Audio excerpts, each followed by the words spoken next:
Caros internautas, sejam todos bem-vindos. A gente vamos ter nesta hora um estudo de profecia. E nós queremos falar claramente sobre as profecias porque nesse tempo de perigo que nós estamos a viver, o estudo da profecia torna-se um objeto de maior interesse para todos aqueles que aguardam o nosso Senhor Jesus Cristo. Porque no livro de Mateus capítulo 24, Marcos capítulo 13, Lucas capítulo 21, encontramos mapa que Deus deu para o seu povo, um bússola, para que neste mundo de confusão, para que sejam orientados a uma direção certa. Isso aí, meus amigos. Por isso que o estudo de profecia é muito importante. No livro de Provérbios, capítulo 29, versículo 19, diz que sem profecia o povo se corrompe.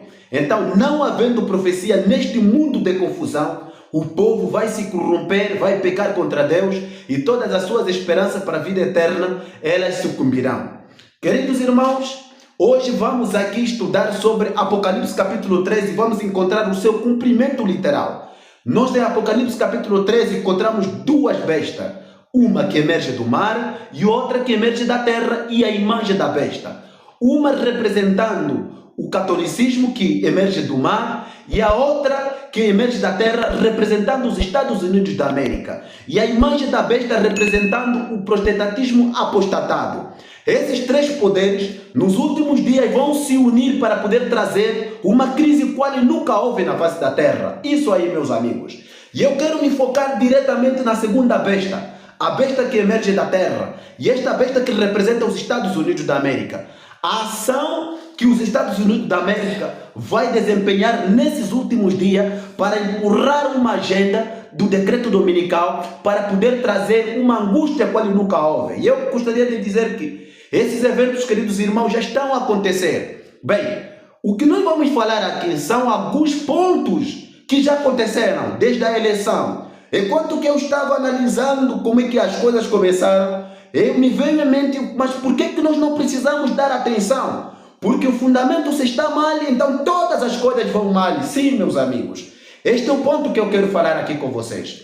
Bem, eu vou lançar aqui diretamente um vídeo na tela e o caro internauta vai acompanhar juntamente conosco nas campanhas do Donald Trump.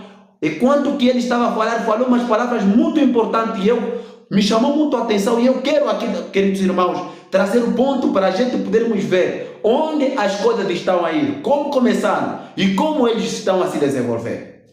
Vamos agora assistir o nosso vídeo. Mais do que nunca, a nossa nação precisa da renovação que os valores desta organização promovem. Que os fiéis católicos possam viver cada dia em paz. Nós amamos o povo católico. Nós amamos a religião católica. E, acima de tudo, nós a respeitamos. Como presidente, eu sempre os apoiarei em seus esforços para servir os seus cidadãos e erguer toda a humanidade. Eu protegerei a Igreja Católica. Eu defenderei os direitos religiosos dos crentes de cada raça, religião, cor e credo. Ok. O primeiro tópico que ele disse foi que nós amamos o povo católico.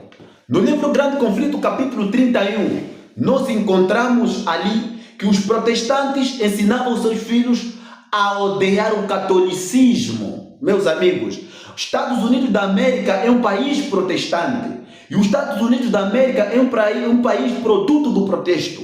Queridos irmãos, quando saíram da Europa para o Novo Mundo, nós encontramos claramente que eles estavam insatisfeitos com as políticas da Igreja Católica Apostólica Romana, o que tornou os Estados Unidos uma potência mundial, uma potência poderosa no ponto de vista militar, no ponto de vista político, no ponto de vista educacional, no ponto de vista das instituições, em muitas outras facetas, foi através da liberdade.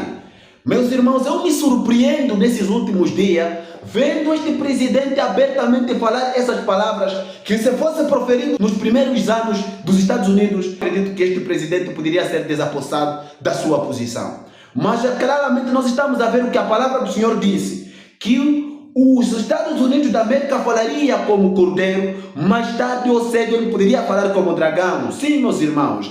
E uma das formas de falar como dragão é manifestar essa simpatia para esse poder apostatar. O catolicismo de Roma, sim. O outro ponto que ele disse que serviria ao povo católico. Isso é tremendo. Um presidente, um líder mundial, a dizer isso, queridos irmãos, isso é assustador. Para aquele que estuda as profecias, ele compreende claramente de que aqui nós estamos a ver o falar de dragão. Essa simpatia para com o catolicismo representa em grande medida, representa aquela união da igreja com o Estado, meus irmãos. A profecia, queridos irmãos, está se cumprindo. E outro ponto que ele disse, que me assustou muito, diz que ele acredita na sua ideologia que o catolicismo é que tem o poder para erguer a humanidade. Meus irmãos, esses tópicos são muito profundos. Desde quando o catolicismo ele ergueu a humanidade?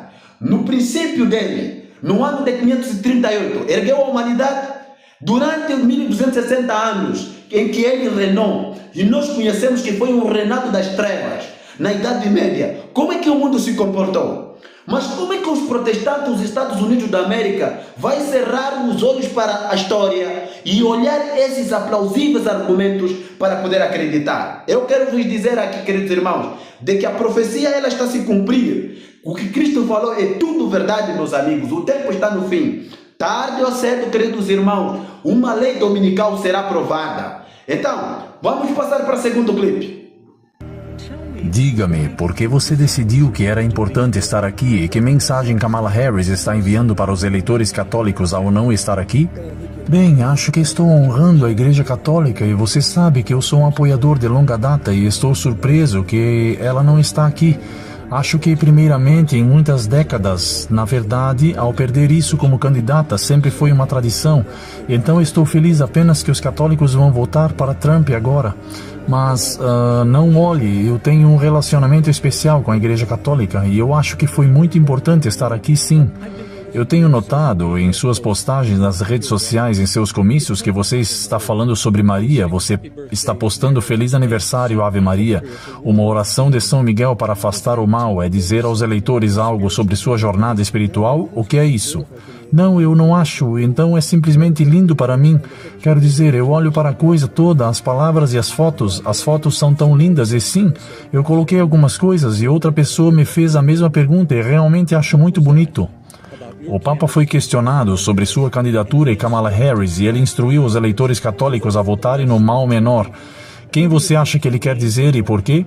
Bem, eu acho que ele quer que eles votem em mim e eu defendo realmente tudo que você defende e que a igreja representa.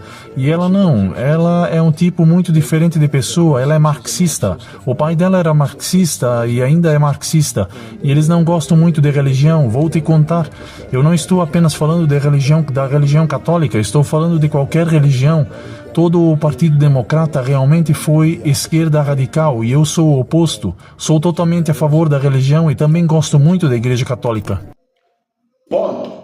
Aqui, nosso caro internauta, acompanhaste muito bem o segundo clipe. Ele diz que ele é o apoiador de longa data dos católicos. Meus irmãos, esse ponto é assustador. Eu não estou a inventar. Ele é que está a dizer. Simplesmente eu estou a comentar do que ele está a dizer. O outro ponto, porque está tudo claro, esse é o amado companheiro. O outro ponto que ele disse que foi ajudado, quando perguntaram ao Papa morto, ele disse que entre o mal menor e o mal grande, quem poderia se votar? Ele disse que poderia se votar ao mal menor. Neste caso, quando lhe perguntaram, vocês viram qual é a resposta que ele deu? Ele disse que é mesmo ele, meu amigo. Então ele foi apoiado por quem? Quem instigou os católicos? Quem instigou alguns povos americanos para poder apoiar neste partido republicano, em particular o Donald Trump? Ah, meus amigos, foi apoiado pelos católicos. Eu, afinal, daqui fiquei a me indagar. Qual é a razão?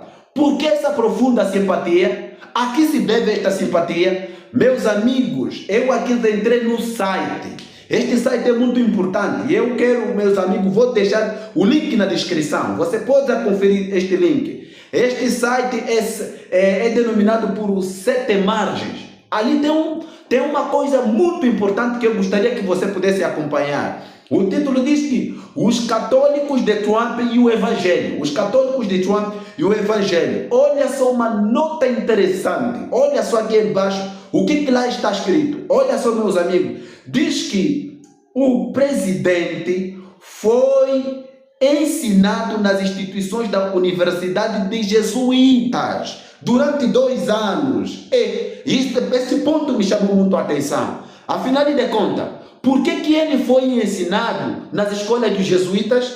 E o que ele poderia fazer, afinal de contas? Então, nesse ponto agora me chamou a atenção de quem é o presidente que nós temos. Meus amigos, eu não quero ir para além da informação do que isso está claro.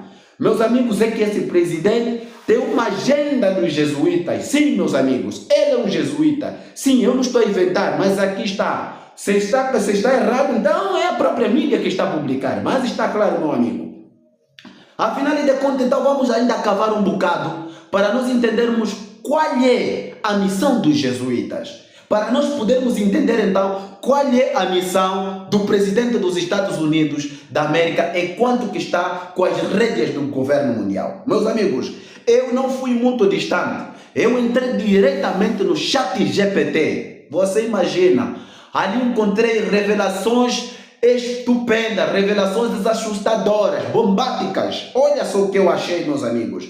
No chat GPT, eu pesquisei mesmo ali quais são os objetivos dos jesuítas, porque eu não queria entrar aqui na palavra de Deus através do espírito da profecia. Alguns vão dizer, não, ele não é aquela velha senhor. Mas eu entrei na mídia mesmo da besta, na mídia da besta, para eu encontrar qual é a final da missão deles. Encontrei 3 pontos principais que me chamaram mais a atenção.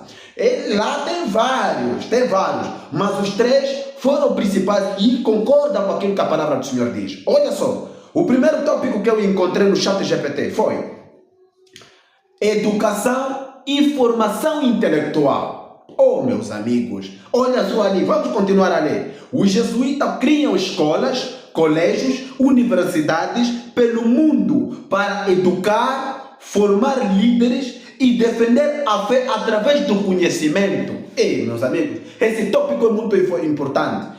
Algumas pessoas sempre têm dúvida de que essas escolas não têm nenhuma ligação com o papado. Meus amigos, têm. Unesco tem. Segundo tópico, mais importante também que me chamou a atenção. Olha só ali na tela. Acompanha aí na tela. Acompanha aí. A evangelização e missões. Esta aqui é a missão da Igreja Católica. Agora, vamos ler aqui o tópico. O que está escrito? Desde o início, foram enviados para quase todos os continentes para converter povos, ensinar e fundar comunidades cristãs. Esta aqui é a missão da Igreja Católica, meus amigos. E eu não estou a inventar, está lá. Eles é que falaram. E eu, quando encontrei, eu vou poder publicar. Se você tem dúvida, pega aí no seu telemóvel, também pesquise. Pesquise por ti mesmo para você tirar as suas próprias conclusões. De tal maneira para você saiba onde você está, meus amigos. Vamos continuar o terceiro tópico que é mais chave, mais importante, que me chamou a atenção de todos. Olha só aí. Diz assim: combater a reforma. Esse é o ponto mais principal. Combater a reforma. Olha só. Na Europa, os jesuítas foram o braço intelectual da contra-reforma, trabalhando para recuperar regiões que estavam se tornando protestantes. Eu quero dizer de que o objetivo principal dos jesuítas é combater o protestantismo. Sim, meus amigos, isso está no livro Grande Conflito, capítulo 13. Quando a gente vamos ler Grande Conflito, capítulo 13, enquanto na Europa o movimento protestante estava a crescer, estava em ascensão, e o papado ele se viu em perigo porque ele estava a perder muitos súditos. Ali se formou esta hedionda seita do catolicismo, que é os jesuítas, com o objetivo de poder trazer o mundo aos pés do catolicismo, para se recuperar da ferida mortal. Meus irmãos, a questão é muito séria. Existem pessoas que oscilam se essa educação ou não, mas o que eu li aqui, meus amigos, está claro. Para o bom entendedor, ele consegue entender claramente de qual será a agenda, o que está a fazer, na verdade, os Estados Unidos da América. Eu não me surpreendo, queridos irmãos, quando eu vi nos meses passados a deportação, onde os estrangeiros estavam sendo expulsos dos Estados Unidos da América. Meus amigos, esse país que começou com os estrangeiros, como é que vai agora expulsar os seus estrangeiros? Meus amigos, aqui já estou a ver a intolerância. Eu estou a ver os Estados Unidos a começar a falar como dragão, diz a palavra do Senhor. E isto é um cumprimento profético. Isto é um cumprimento profético. Meus amigos, algumas pessoas vão me dizer, mas vocês sempre ficam aí a falar dos sinais. Importante é Cristo, importante é Cristo. Meus irmãos, nós não devemos levar essa mensagem com leviandade. Devemos estudar as profecias e devemos estudar também os sinais dos fins dos tempos. Sim, meus amigos. Então, nós estamos a ver claramente para onde a gente estamos a ir, para onde a gente estamos a chegar. Estamos a entrar no limiar da crise qual nunca houve. Tarde ou cedo, esse Estado que está a manifestar tanta simpatia para com Roma, o resultado final será a perseguição do povo de Deus. Estados Unidos é um poder político. Se nós vermos, e a Igreja Católica é uma igreja mesmo. A união da igreja com o Estado é que tem resultado. O que aconteceu quando a Jezabel se uniu com Acabe? Qual foi o resultado? A perseguição de Elias, meus amigos. O que aconteceu com os fariseus, escribas, saduceus? Quando se uniram a Pilatos? Quando se uniram a Herodes? O que aconteceu? A perseguição, meus queridos irmãos. O que aconteceu com o povo de Deus na Idade Média? Houve aquela transigência dos cristãos ao se unir com os pagãos, com os políticos. O resultado principal foi a perseguição. Os valdenses tinham que abandonar as suas moradias, tinham que viver nos desertos, meus amigos. A profecia está a se cumprir e a história está a se repetir, meus amigos. Eu gosto do pastor, o Andrews Henrique. Ele fala que aquele que não aprende com o passado é condenado a repeti-la. E eu quero dizer claramente, se o povo de Deus não está a aprender com o passado, conforme as coisas ocorreram no passado, então está condenado a repetir negativamente a história. Meus amigos, afinal, quando nós estamos a ver todas essas coisas, o que é que nós devemos fazer? O que é que nós devemos fazer como povo de Deus? Meus amigos, aqui agora vamos entrar na palavra de Deus para nós podermos nos situar. Eu quero ler aqui logo o livro de Marcos, capítulo 13. Marcos capítulo 13, versículo 9.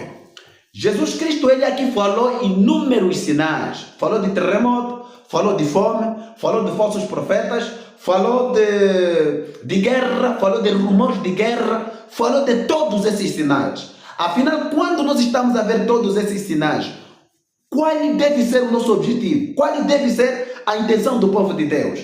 Olha só, queridos irmãos, o que está escrito. Diz assim a palavra de Deus. No livro de Marcos, capítulo 13, versículo 9, diz: mas olhai por vós mesmos. Mas olhai por vós mesmos. Ou seja, quando estamos a ver de guerra, rumores de guerra, estamos a ver terremotos, estamos a ver fome, estamos a ver calamidades, estamos a ver pestes sobre a terra. O objetivo principal que Cristo quer é olhar para nós mesmos. Por quê, meus amigos? Vamos continuar. Porque vos entregarão aos concílios e às sinagogas, sereis açoitados e sereis apresentados ante os governadores e reis por amor de mim, para lhe ser de testemunha, meus amigos. O que significa nós sermos entregues aos reis, ao sinédrio, às sinagogas? O que significa? Isso significa perseguição. Afinal, quando a perseguição vier, qual é a vontade de Deus? Deus não quer que a perseguição venha sobre seu povo. Eles encontram de maneira despreparado, desprevenidos, ok? Repare, você vai ser perseguido. Possivelmente pode te matar, mas qual será o estado do teu coração? Qual será o teu estado moral? Por que Cristo advertiu afinal de contas? Irmãos, vamos diretamente para a palavra de Deus no livro de 1 de Coríntios. Nós vamos entender por que razão Cristo ele falou assim, dentro do contexto da perseguição. Olha só, 1 de Coríntios capítulo 13, logo no versículo 3, tem um texto muito importante. E eu gostava de ler, diz assim: ainda que distribuísse toda a minha fortuna para sustento dos pobres, e ainda que entregasse o meu corpo para ser queimado, se não tiver amor, nada disso me aproveita. O que é o amor, irmãos? O amor, diz a palavra de Deus no livro de Romanos, capítulo 13, o amor é guardar a lei de Deus. O amor é o contrário do egoísmo. Então, se a perseguição vier, Cristo está me falando que ao vermos esses sinais, ao vermos esses acontecimentos, ao vermos todas essas coisas, devemos olhar para nós mesmos. Ao olhar para nós mesmos, o que Cristo quer nos levar é para que nós possamos enxergar se há um egoísmo. Porque é na perseguição onde se revela o caráter. Sim, meus irmãos, é na crise. Por isso que Cristo está a dizer o seguinte: quando estás a ver essas todas as coisas, a perseguição, os Estados Unidos se preparando, guerra, terremoto e rumor de guerra, olha para ti mesmo. Estás bem comigo? Estás em harmonia com a palavra do Senhor? Isso é que o Senhor Jesus está a nos explicar. O porquê, afinal de contas, olha só 1 de Coríntios. 1 de Coríntios capítulo 11, no seu versículo 31, diz assim: porque se nós nos julgássemos a nós mesmos, não seríamos julgados. Então, esse é o tempo do povo de Deus se julgar a si mesmo. Antes que a crise venha, toda a luz de Deus tem vivido. Você próprio que vai se dar a sentença. Se você está a viver a luz de Deus, louvado seja o nome do Senhor. Caso contrário, onde você está errado, o que Deus quer é que você faça a reforma. Porque tarde ou cedo nós vamos acabar nos tribunais, meus amigos. Sim, queridos irmãos. Olha o que está escrito no livro de seus amigos. 2 de Coríntios, capítulo 13, versículo 5, diz assim: examinai-vos a vós mesmos e permaneceis na fé. Provai-vos a vós mesmos. Ou não sabeis quanto a vós mesmos que Jesus Cristo está em vós, senão é que estáis reprovados. Quem falou essas palavras é Jesus Cristo. Afinal, por que Cristo ele insiste que nós na crise, enquanto que estamos a ver essas todas as coisas, temos que nos examinar à luz da palavra de Deus? Por que Cristo insiste com isso? Por que Cristo quer isso? Olha aqui, queridos irmãos, no livro de Lucas, nós encontramos ali as parábolas de Jesus. Lucas capítulo 8 nos fala sobre as parábolas de Jesus. Olha só a segunda parábola, a parábola, conforme ela está sendo descrita aqui. Capítulo 8, versículo 6 diz assim: e outra caiu sobre a terra, falando da semente, e outra caiu sobre a pedra. E nascida secou-se, pois não tinha umidade. Jesus Cristo ele vai explicar sobre esta semente, o que representa e o que significa aquela semente que caiu sobre as pedras. Afinal, o que significa ela cair sobre as pedras? Olha o que está escrito no versículo 13. Vamos pular para nós vermos o que o nosso Salvador quer nos ensinar. Meus amigos, aonde nós estamos? Olha só, versículo 13 diz assim: e os que estão sobre a pedra, estes são os que, ouvindo a palavra, a recebem com alegria, mas como não tem raiz, apenas cresce por algum tempo, e no tempo da tentação se desviam. A mesma parábola, quando vamos no Mateus capítulo 13, encontramos que quando vem a perseguição, o que acontece com ela, meus amigos? Se escandalizam. Afinal, Jesus Cristo ele falou assim, de que aquela semente que caiu sobre pedregais, o que aconteceu? Quando o sol veio, logo que o sol veio, o que aconteceu com ela, meus amigos? Ela secou, sim, ela secou, esse é o ponto, meus amigos. Então, o sol que representa, na Bíblia, o sol, o que representa o sol? Sunday, o domingo, dia do sol, o domingo, a marca da besta, a perseguição. Sim, queridos irmãos, esse é o ponto que eu gostava que você pudesse compreender. Afinal de contas, quando é que nós vamos nos identificar que nós estamos mal? É quando a gente vamos nos examinar à luz da palavra de Deus. E quando a gente nos examinamos à luz da palavra de Deus, descobriremos e saberemos, na verdade, como é que nós estamos diante do Senhor. Sim, meus amigos. Razão pela qual o Senhor diz que olhai por vós mesmos, se estás na fé, se estás sobre a palavra de Deus. No livro de 1 de Coríntios que nós lemos, diz que provai-vos, se estás na fé. O que significa estar na fé? Estar na fé significa estar em Jesus, meus irmãos. O que significa estar na fé? É estar em Jesus. Olha aí Apocalipse. Olhamos, queridos irmãos, para Apocalipse. Vamos olhar para Apocalipse. Aonde, meus amigos, estamos? Aonde, meus amigos, estamos? Apocalipse capítulo 22. Apocalipse capítulo 22. Aonde nós estamos, meus amigos? Vamos ler assim. Apocalipse capítulo 22, versículo 16. Eu, Jesus, enviei o meu anjo para vos testificar estas coisas nas igrejas. Eu sou a raiz e a geração de Davi.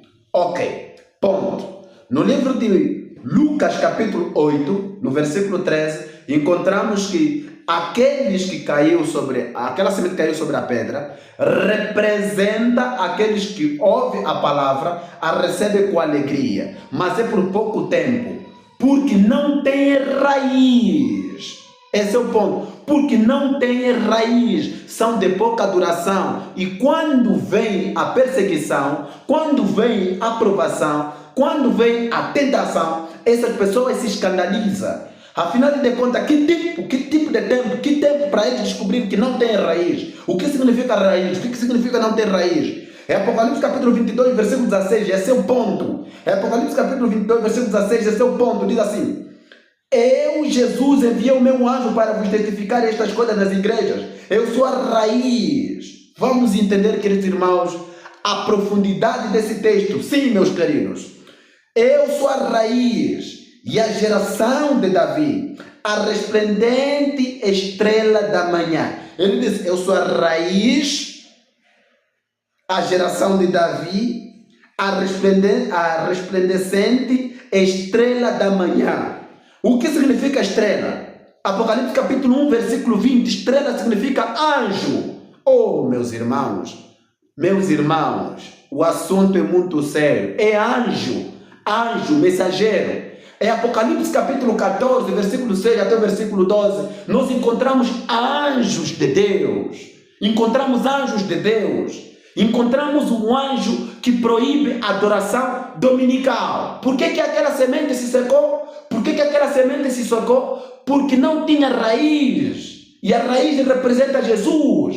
Jesus é anjo, meus amigos. É anjo. Em Apocalipse capítulo 14, versículo 9, nós encontramos a mensagem do terceiro anjo. Sim, meus amigos. Quer dizer, nesse tempo que nós estamos a viver, quem não obedecer à mensagem do terceiro anjo, justamente essa pessoa vai receber a marca da besta. Sim, olhemos a mensagem.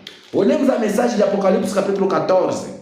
Verso 9 diz assim: seguiu o terceiro anjo dizendo com grande voz: se alguém adora a besta e a sua imagem, e recebe o sinal na sua testa, também o tal beberá o vinho da ira de Deus, que se detona não misturado no cálice de sua ira. Vamos continuar. E será atormentado com fogo de enxofre diante dos santos anjos e diante do Cordeiro. E a fumaça do seu tormento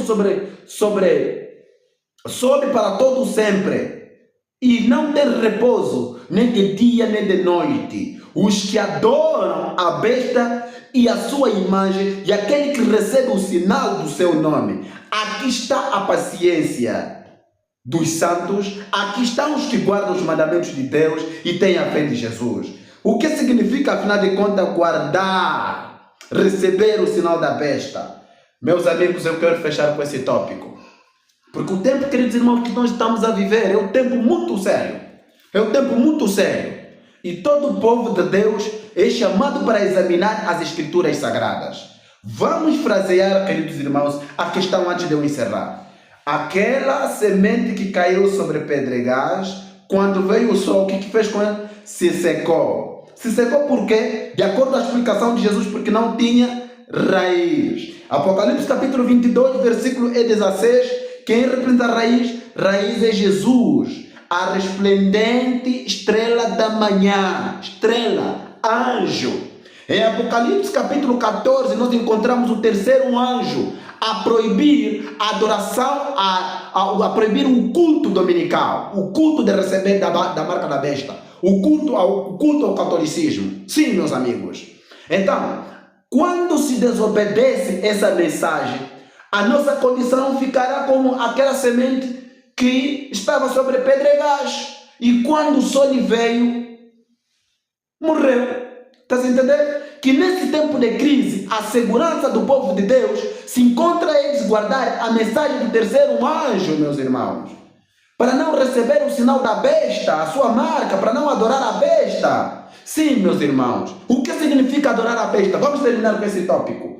Vamos terminar, meus amigos, com esse tópico. Isso está escrito no livro. É o Espírito de Profecia que eu estou lendo aqui. Isso está escrito no livro. Deixa-me ver aqui, meus amigos. Para onde nós estamos? Isso está escrito no livro Maranata. Sim, Maranata. Eu quero ler aqui. A mensagem do terceiro anjo foi enviada ao mundo para advertir os homens contra o recebimento da marca da besta ou de sua imagem na testa ou nas mãos. Receber essa marca significa adotar a mesma decisão da besta e defender as mesmas ideias que estão em oposição direta à palavra de Deus. Queridos irmãos, o cerco está sendo montado, ou já foi montado e já foi montado.